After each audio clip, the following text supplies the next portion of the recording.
Hi, this is Dave Reski, and welcome to today's edition of In the Now, where we focus on uncovering the myths and misunderstandings of marketing and leadership with some of the world's most interesting people. And I have a really interesting guest today, Bill Flynn. Bill has an amazing background and biography, and I'll just tell you a little bit about him before we get started. So he's worked for and advised hundreds of companies, including startups, spanning in multiple industries. He's been a VP of sales 8 times, twice a CMO, once a division president or a division head, GM of a $100 million IT services company before he pivoted to becoming a growth coach in 2016. He's had 5 successful outcomes, 2 IPOs, 7 acquisitions, including a turnaround during the financial crisis. Bill, welcome to the show. Great to have you on. David, thanks for having me on. I really appreciate it. And I want to make sure that I'm not a founder. I'm a scale guy. So when you talk about those IPOs and acquisitions are not on me. I was part of it, but so to make sure everyone's clear. Yeah, no worries. I'm sure you had a lot to do with the success of those companies. But just reading that biography makes me feel exhausted. So that must have been a huge amount of work. And you probably learned as much in that as kind of the average career guy does in 4 lifetimes. So it's super exciting for you to kind of share some of that expertise with us today. Yeah, sure. I'd love to. As I say, I work with folks to hopefully help them make their own mistakes and not repeat mine. Yeah, exactly. And you're also an author, right, of the book Further Faster, The Vital Few Steps to Take the Guesswork Out of Growth. Yeah, accidental author. But yeah, Yeah. I'm really cool to have a book. And I also contributed to another book called Freedom of Constraints, where I was one of 29 uh, folks that are in the 100 Coaches organization that Marshall Goldsmith leads. And one of the guys wanted to write a book. And so he asked for help. And I presented something. He thought it was good enough. So I'm in 2 books. So that's kind of cool. That's awesome. Well, we'll get to all that in our conversation, but first, I just want to start with a provocative question. I just want to ask you to help us smash a myth about leadership. What's something that people believe about leadership? The common person, oh yeah, that's what they do. It's just not really true. Yeah. So I have a few, but the biggest one, and I guess the most provocative, is leadership isn't a thing. And what I mean by that is, so you can teach someone how to be a doctor or a professor or whatever, but there's no formula for being a great leader or a leader itself. If you look at great leaders out there, are people that say are great leaders. Some have opinions that they're great leaders. Others say they're not great leaders. So there's no like one thing that says this person's a great leader. Um, you look at Steve Jobs, people say he was a great leader, and maybe he was, but he had a bunch of flaws, right? And some people didn't think he was that great a leader. You look at folks like Warren Buffett. They say he's a great leader, but what makes him a great leader? He doesn't have a lot of charisma, and they say you have to have creative, you have to have a vision, you have to be charismatic, whatever. There are no attributes that I've seen that if you do these things or create these things within yourself, you're a great leader. What I have found is that there is a continuity across leaders that is those people who are considered leaders are people who can figure out how to create followers. Right? You can't be a leader without a follower. You can't say I'm in charge or I'm leading.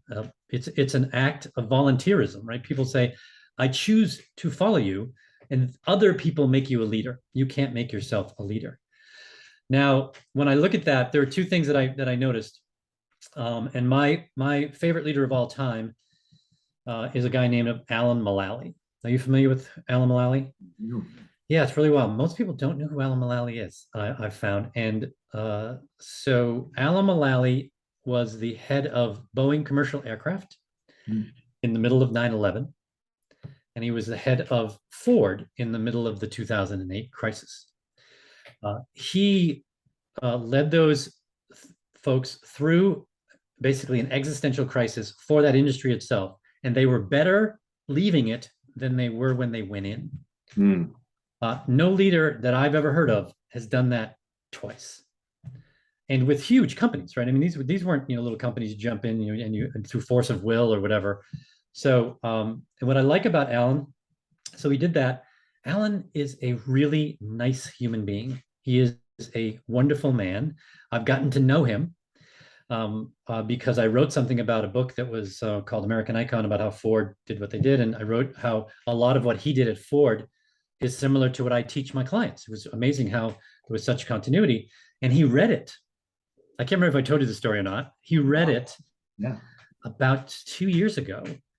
And that's how I got into the Marshall Goldsmith organization. He's very good friends with Marshall Goldsmith. And he said, what can I do to help you? We had this great conversation, like 45 minutes. And I was amazed. I was sort of shocked. I've been talking about Alan Mulally for a decade. And now I'm chatting on the phone because he reached out to me. It was just the coolest thing.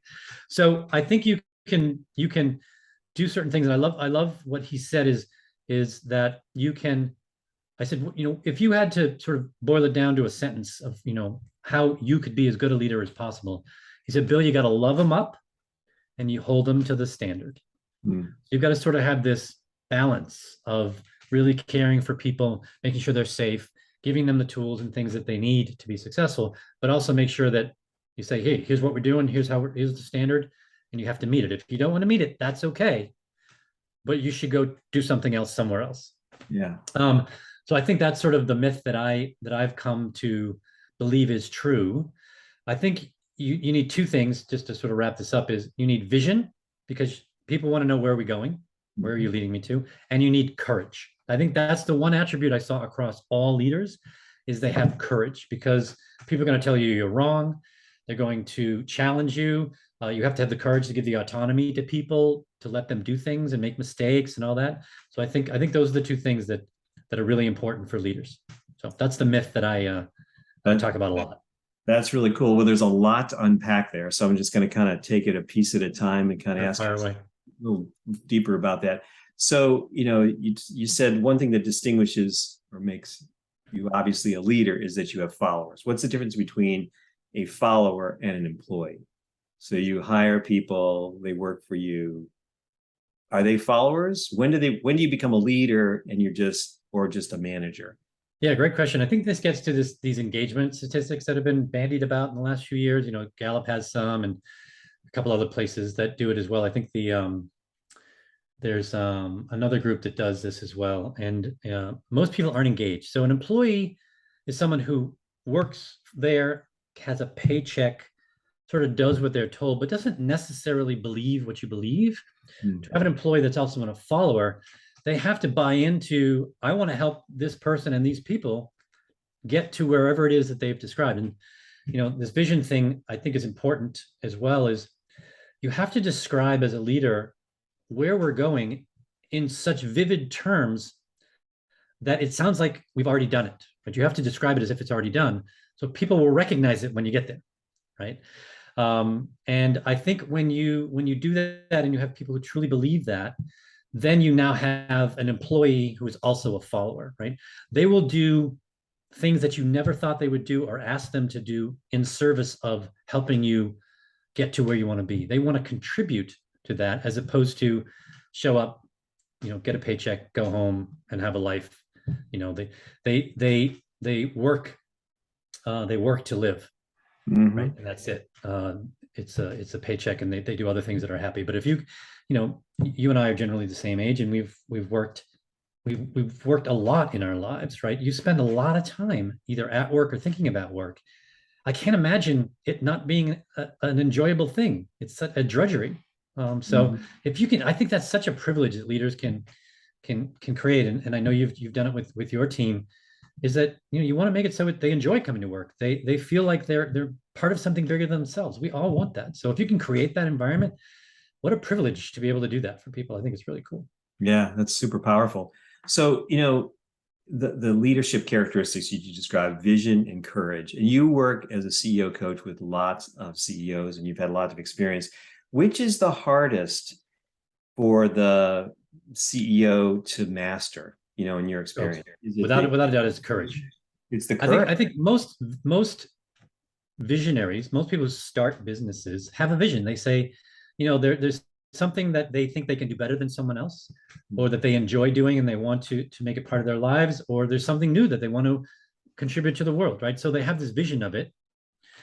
They have this idea of how the world would be a better place if I created this thing. And often, hopefully often enough that happens. But uh, courage is hard. Courage is really hard, right? And I asked that of Alan. I saw Alan speak at a Vistage event years ago. I didn't know him yet. And I told him, I said, look, I've seen you. I said, I heard your story. You were up there for an hour and a half and you gave your one slide presentation over an hour and a half, which was really cool. I saw another guy, I can't remember his name now, who was at Continental. I read books about Lou Gerstner turning around IBM. You talk about Steve Jobs 2.0. And I said, the stories are all the same. You all do the same things to make these a successful organization. And I said, well, why don't more people do that? And he stopped for a minute and he sort of thought about it. Like, I don't think he'd been asked this question before. And he said his first answer was, because it's hard. Mm. It's hard to create the standards, right? That's a lot of work to say, here's how we run a meeting, here's how we talk to each other, here's how we work, we create a great experience for our users. All these things, these standards that you have to document and teach other people. And then I think the hardest thing is you have to realize that they run the company, you don't. I think great leaders understand that their job isn't to run the day-to-day. It's certainly not full-time. Their job is to predict the future of the business. And the only way to do that is to have time to do that. You have to think. It's about thinking more than doing. And I say all the time is you have to fire yourself from the day-to-day as much as you possibly can, because our brain doesn't work that way. Our brain can't focus on two things at the same time. So if you're doing all day, right, and you're in meetings and you're telling people what to do and whatever it is that you're doing, your brain doesn't have the opportunity to think, right? And I ask people this all the time, and I'll ask you is, when you get your best ideas, your epiphanies, your insights, what are you doing, David? Can you recall what you were doing? Usually walking, or I'm in the shower. Exactly. Shower is a big one. Walking, riding my bike, doing something that doesn't really take any thought. It's sort of automatic, and it allows your brain the freedom to connect things, right? That's what an insight is. It's actually two sets of, clumps of neurons connecting in your brain. It actually physically changes your brain when you get that moment. Something has happened in your head. And the way to do that is to relax, take it easy. Some people say it's in the morning hours, like I'm just waking up, or those late hours when I'm just going to sleep. And so if that's true, then if you're doing all day, you're not thinking at all. You're just doing, right? You're a human doing, not a human being, as they say. So I think courage is definitely the hardest thing to do, of those two. So help me connect the dots between the courage and the, thinking about the business. Do you have to have the courage to let go of your business? Do you have to have the courage to trust other people to run it? Do you have to have the courage to stop doing? Do you have the courage to experience worse results while people aren't doing it as well as you are? What is that the essence of the courage you're asking leaders to do? Yeah, you kind of are answering the question for me, David. That's what I've found, is that it's mostly the courage to let go, right? To make decisions as a leader that give other people the power to make decisions, right? You need to push the authority to make the decision down to where the information is. And as you grow as a business, that information gets further and further away from you as a leader. So you've got to create those tools and those standards and those things for those people to be able to make decision without having to ask you. Because what used to happen before was something would happen and then up the chain it would go, and then they'd have a decision or whatever, and then back down to the thing. Things move too fast, and that's not really efficient. And you don't want people there are a few decisions that you really have to make yourself. There's a great video of I can't remember his name right now. I'll get it in a minute. David Marquette. He was a submarine commander years ago, and he wrote a book called Turn the Ship Around. And he said he was assigned the top submarine in the Navy because he was a great captain. But then something happened and he had to get reassigned weeks before to another one, which was the worst performing submarine in the entire Navy. And when you're a submarine commander, you're basically that genius with 1,000 helpers, right? You have to know everything about the ship. You give orders, you do this, half ahead, third, down this, down scope, all that kind of stuff. And he found he couldn't do that because he didn't know the ship. He studied a year for the ship he was supposed to get, the U-boat, the submarine he was supposed to get, and he only had 2 or 3 weeks, so he didn't know anything. So he had to give up the reins. He said he says, you guys know what you're doing, and he found this out. He tells the story. He said, he's like, he gets in and he says, I had 2/3, and like he said, nothing happens. Nobody does anything. He's like, I had 2/3, and then he looks over to the guy who's supposed to be doing that. He says, basically, what are you doing? He said, we don't have 2/3 on this ship. So, Wow. he's like, oh, sorry. So he basically gave up the power to do that. And over a year or two, it became the best performing submarine in the entire Navy. And it got the highest scores ever given to a group of folks who ran a submarine. And he said it was because I stopped telling people what to do. Right. Wow. I gave them the authority to make decisions. Now, of course, he had to teach them stuff to do that.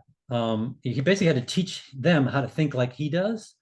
But that's definitely a story. So and when I talk about courage, and I'll give you, I was pulling up a list while I was sort of, while you were asking. So here's what I wrote. I wrote this in an article a while ago. I said you have to have the courage combined with a compelling and clear vision. You have the courage to defend and promote that unique and compelling vision. You have to be courage to be vulnerable, to create an autonomous environment, to trust that autonomy. The courage to correct mistakes as learning, to invest in future growth as opposed to telling people what to do. You have to be patient. You have to stop doing what gives you comfort and confidence. You have to trust your team to help you see and craft the future. There's a lot of things you have to be courageous about. So that's, I think, and you named, it's funny, you named about 3 or 4 of those. I don't know if you ever saw the list I made this list about 3 or 4 years ago. That's cool. So, to me, that's a great, to me, that tells me that you are one of those enlightened leaders, right? You're thinking about these things to create a great environment for your team. So, Bill, I love compliments. You can do it all day long. Thank you. It's good. No problem. I can never be complimented. So Exactly. So I want to dive a little bit into one of the other aspects, because as a leader, I think I really love hearing people say, do less, let go, delegate. And it's hard. And I like to dive in. Just today I was working on a proposal presentation that I should have delegated to a salesperson. And I'm doing it myself. I'm better at it. It's all that I need to hear that. But I want to concentrate on another aspect of courage that you mentioned, which is the courage to hold people accountable. Yes. Which is the courage, you're going to teach, you're going to do stuff. So how do you find in your work with CEO as a coach, how do you find that people are they good generally at holding people accountable? Are they bad? What are the lessons that you feel like your CEOs need to grow in that accountability? That's a great question. I think we find it difficult, especially if we know the person or they've been there a long time or they're an A player. You can have a toxic A. I've had several situations, and some with people you're familiar with. They held on to people a good long time, much longer than they should have, because they were afraid. Right. One, they were afraid, they didn't want to hurt their feelings. And some of them are really good reasons. They have families, et cetera.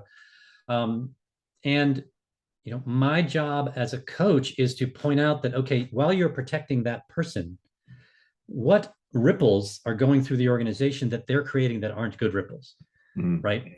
How are they creating an environment of not safety, of not being psychologically safe? Are people avoiding them? So we're actually slowing the business down because they don't want to involve them in certain things.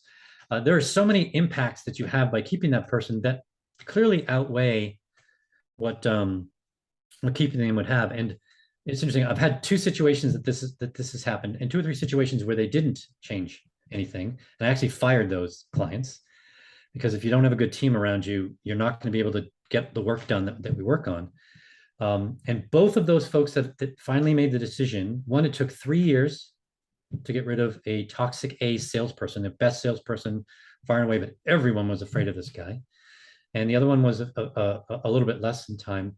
And both said the same thing to me, which is, I wish I had done it sooner. It wasn't as bad as I thought. There was impact, right? You drop a big salesperson, there's going to be a drop in sales.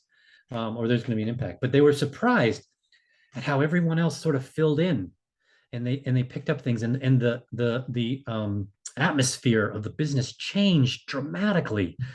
It was amazing how that works. And so I love this question. I ask of my leaders all the time, and I'll ask it of you, but you don't have to answer it here. But it is, would you enthusiastically rehire everyone on your team now that you know them and now that you've seen what they've done? And I've asked this dozens, if not hundreds of times, and the answer is almost always no. I would not enthusiastically. I wouldn't fight if they came and, the other way to look at it is, if they came to you and said, I'm leaving, would you fight to keep them? And you want to do that before they do that, right? But that's what you want to ask yourself: would I fight to keep these people? And then your job is, okay, how can I make them happier? And most of them don't want more money. They'll take it, but it doesn't necessarily scratch that itch. They want more responsibility. They want challenging things to do. And these are the people who you fire yourself to, right? Mm-hmm. You give them things that maybe you're good at it, maybe you're not good at it, but it's not something that you should be doing. Maybe you should be checking it and making sure it's at the standard, but you shouldn't necessarily be doing it. Your job should be teaching someone to do it as well as you do. So then again, you can have more time to think about how the business is going and where it's going. That's powerful. So that's a case where you've got, that accountability. We got to let somebody go. They're violating maybe core values. They're violating your culture. So that's one case of courage that the CEO has to have.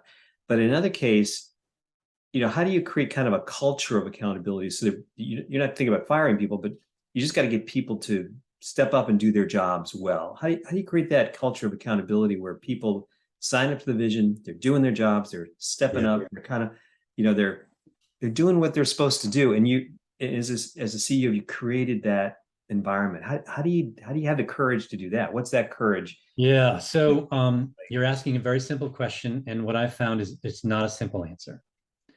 I've boiled it back down to how do you become a great team leader? We don't really teach people how to be great team leaders, and it's a skill. To be able to attract the right kind of people, to be able to then form them into a team that contributes at an optimal level for the organization, to help them grow as folks, is something that we don't do well. And I think not doing that well does affect accountability. Often what we do is we put people in positions to do things that they're just not innately good at. So for instance, I've been a sales VP 8 times, as you said. We ask salespeople to do two things which are actually in conflict with each other often. We ask them to be the mouthpieces of the organization, to go out and have relationships, and whether you're introverted, extroverted, whatever, but you have to be able to have those skills and those abilities to have people to trust you, and have the curiosity is part of what is what drives them. And they have to have compassion, right? Great salespeople have compassion. They can put themselves in the shoes of their potential buyer and then create action around trying to help them get there. Now, we ask them to fill in the Salesforce data. Right. Yep. They hate that. That's two different people. Someone who loves data entry and all that kind of stuff, and who's really good at that and loves that, is usually not the same person who did the things I just described. So, we do that a lot. That's a very stark example, but I'm a big fan of what you should do is understand what widgets are we taking into the group. So you're a marketing guy, right? So generally the thing that the input of things into marketing is you're trying to create potential people. You're trying to find potential people who will buy your product, and then you put them into the marketing box and you do all your stuff, right? And you create awareness, you generate interest, you qualify, you do all these things, right? And out comes what people call it an MQL, whatever you want to call it. It's some sort of qualified lead that you then hand over to a salesperson. So your main input and output are suspects or prospects or whatever you want to call them, and out comes a qualified lead. Now, what are the functions within marketing that make that happen? And your job as a team leader is to figure out who are the people and what abilities and skills and knowledge am I looking for, or can I teach them to create a bunch of not well-rounded people. Most people are idiosyncratic. Most people are spiky, and create that into a well-rounded team that functions at an optimal level. Mm-hmm. And what happens is people do things that they really don't love to do, they're not good at. And we're expecting them to do all things at a certain level, but we're not putting them in a position to do that. Mm-hmm. So someone who's really good at creating awareness, is probably creative and thought, and come up with lots of ideas, etc. Someone who's good at qualifying is probably good at process, right? Making sure you ask the right questions and go through this. If you have one person do both of those things, my guess is they're going to be really good at one of the things and not so good at the other. Mm. But we hold them to the same standard for both things, which is unfair. It's like asking someone who's a guard to then take a tip off in a basketball game. Mm. They're going to lose most often because the other guy's just taller, right? Mm. And so that is something that I think that's what makes it difficult to be a really great team leader. So if you do that well, then they'll hold themselves accountable. You'll put them in the position to do the things they love to do as often as possible, and they'll do a much better job of holding themselves accountable, and their teammates will as well, because there's been research that says if a peer holds you accountable, you're much more likely to hold yourself accountable than if a boss holds you accountable. So accountability, it sounds like it's as much identifying core talents, putting people in the right positions where they're innately really good at what they're doing, and then giving them the freedom and maybe some structure and accountability around that, but it's not going to be that hard. The accountability is not hard when you get the right person in the right seat. So there's two things that I'll say. One is, which isn't apparent, is you have to give them autonomy, right? If you want someone to be accountable to the things they're going to do, then you should give them the ability to, within the context of the contribution to the organization, give them the direction. Hey, in marketing, this is what we're trying to do. We're trying to get better at this, whatever. Let them create their own set of priorities. Now, again, you have to make sure that they're in the right place. They're much more likely to do them if they come up with them, as opposed to you telling them to do it. So that's one thing. The other thing you said, which sometimes is true and sometimes is not true, what I've found is they don't necessarily have to be good or great at it, but they have to love it. Mm. And if you love something, you will very likely get great at it, because you will keep getting better, you'll keep trying, you'll keep experimenting, etc. There've been a lot of studies on musicians and other folks who, this is a really high level musicians, and they found that the ones that were at the top of their field practiced more than someone else. Mm. And they said, that they're more disciplined or whatever. And they found out that they weren't necessarily more disciplined, but they loved it so much. They knew it sucked and they didn't want, but they loved it. They wanted to get better. And those people that didn't love it as much didn't practice as much. So they didn't get as good. So if you can do that with your organization, it's not going to be a perfect science at all, right? As long as the research says, as long as they have something to look forward to every day or every week, something within their role, they're much more engaged and much more productive, which allows them to also to be more accountable, right? Because they can see it and they want to make it better. They want to make themselves better and their team better, which then allows them to be more accountable and hold other people accountable. Yeah. It's amazing. Those are really good ideas. Let's take a little bit of a step back from the core concepts and talk about you. So you've had quite a journey through this whole business experience that you've had, really, through all these jobs and all these things. What is it about your journey that kind of led you to this passion for leadership and this, this role as a CEO coach? How did you kind of get there? Yeah, so I've thought about that a lot, and I think it gets back to what we just talked about. And if I really think about what I love to do, David, is I love puzzles. I'm a big fan of puzzles. Just before we started here, I was doing spelling bee on the New York Times, and I love doing crossword puzzles, and not jigsaw puzzles, but it's generally thoughtful puzzles, things where you have to use your brain as the primary thing that you do. And if you think about it, a startup, you've started your own organization, it's just a big puzzle. Mm-hmm. Right. And it's a difficult puzzle because it's like a Saturday New York Times crossword, right? It's hard.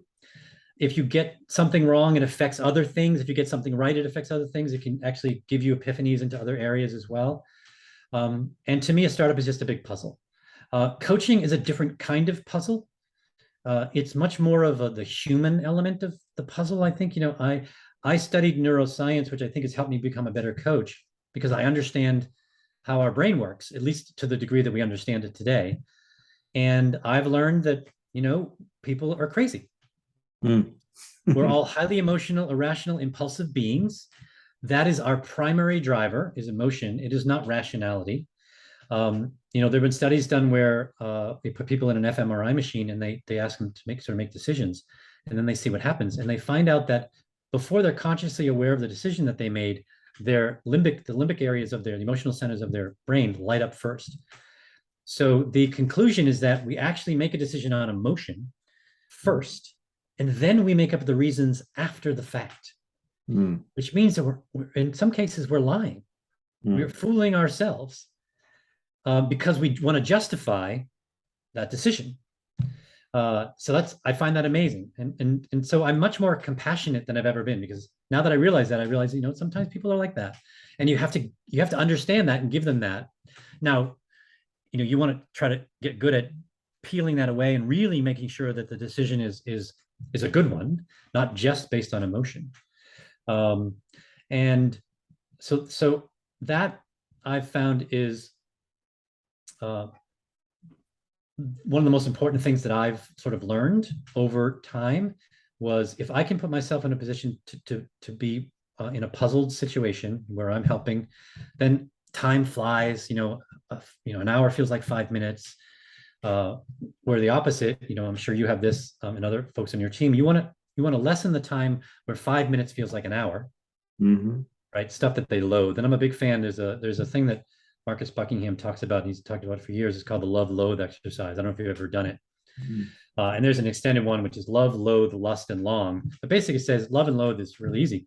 What do you love? What gives you strength? And you mentioned something earlier. It isn't necessarily something that you're good at. So my example is, I'm pretty good at networking, but I skew introvert.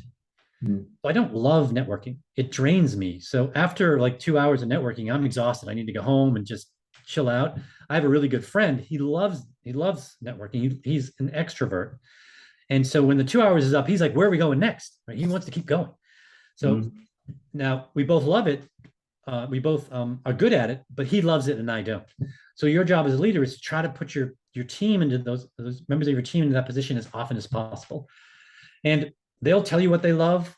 And the exercise is great. You just take a piece of paper, you draw a T on it, you put love and loathe in the columns. And during the week, when you feel that surge of energy, you look forward to it. Time is flying when you're doing it. Write that down. What are you doing? Right? And when the opposite happens, write that down. And your job is to then look at that as a team leader and figure out how to get them to do the love as much as possible, and how to stop doing the loathe, right? How can you automate something that they loathe? Can you delegate it to someone else? Can you eliminate it? Maybe there's some stuff you do that just isn't necessary to do. My favorite is you can procrastinate. Stop doing it, and if it doesn't happen, if nobody notices, then you can eliminate it. If somebody notices, then you got to figure out what to do. Yeah, that's great. So we're running out of time. I've got one more question for you, and then I just want to talk about you a little bit more. But I've been a CEO for almost 30 years in small companies, right? So I've been kind of an operator running, and you were running, sales and divisions and all that. How did it feel, and how did you transition from being an operator or doer to being the one who's coaching other people doing those things? And do you miss being an operator, or do you really love being in this coaching role?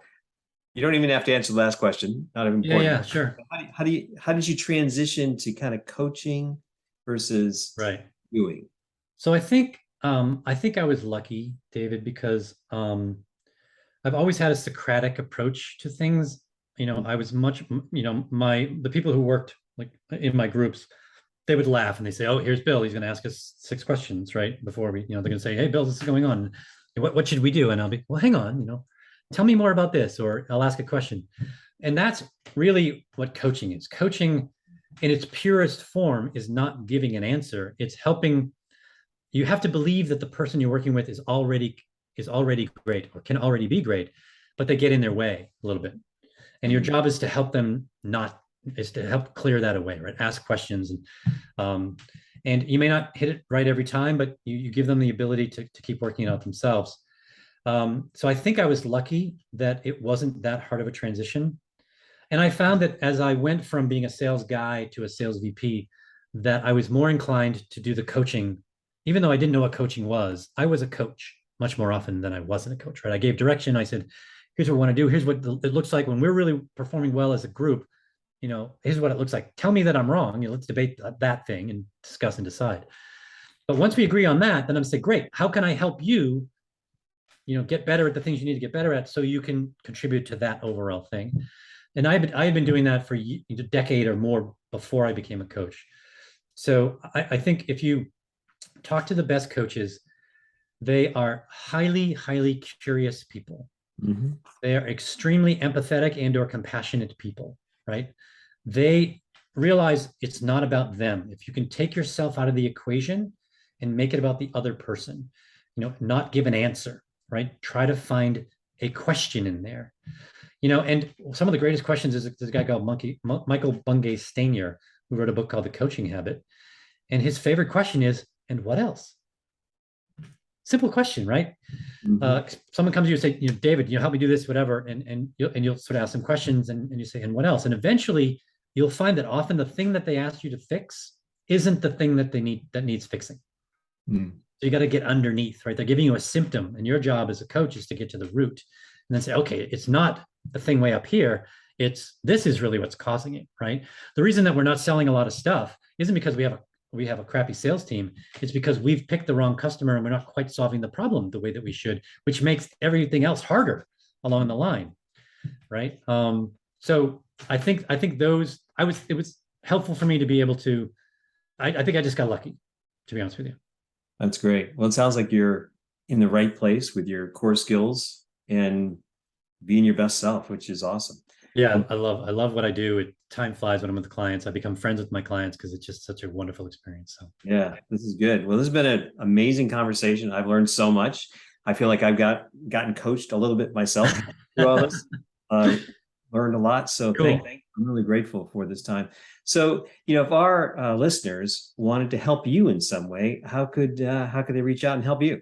What are you looking for? Yeah, so there's two things that make my life better. One is I love having clients. I would love to have more clients. I still have room for a couple more in my practice. So if you know a humble, hungry, or you are one, a humble, hungry learner who's comfortable challenging the status quo and is stuck in growth, and it doesn't have to mean you're stuck revenue wise, but you're constantly guessing at growth. My marketing tagline is I help you take the guesswork out of growth. Mm-hmm. If that's sort of your thing, I'd love to have more of those. And the other is, download or buy my book. You can download my book for free on my website, but there's an Audible version. There's an Amazon Kindle version as well. That would be great. And give me a review. Always nice to have a review. Perfect. Well, I hope you get a lot of that out of this conversation. So, Bill, thank you. And how can people get in touch with you? What's the best way? The best place is my website, which is catalystgrowthadvisors.com. Again, the book is on there. My calendar link is on there. My contact info is on there. I write an article or a post twice a month. There are 150 or so of them on there over the last few years. I've put those, and they're real short. Something that you almost always are something you can do. They point to an exercise or whatever. As is my book. My book is a do-it-yourself book. It's not me pontificating, and it's hey, here's what I learned. There are 25 exercises to go with the book. You can do it yourself.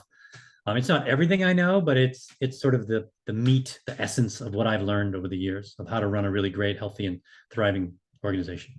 Beautiful. Wow. Very powerful. Thank you, Bill, for being with us today, sharing your experience, your wisdom, your knowledge, and I'm just grateful for Cool. Thank you again. Thank you, Dave, for having me on. I appreciate it. Thank you.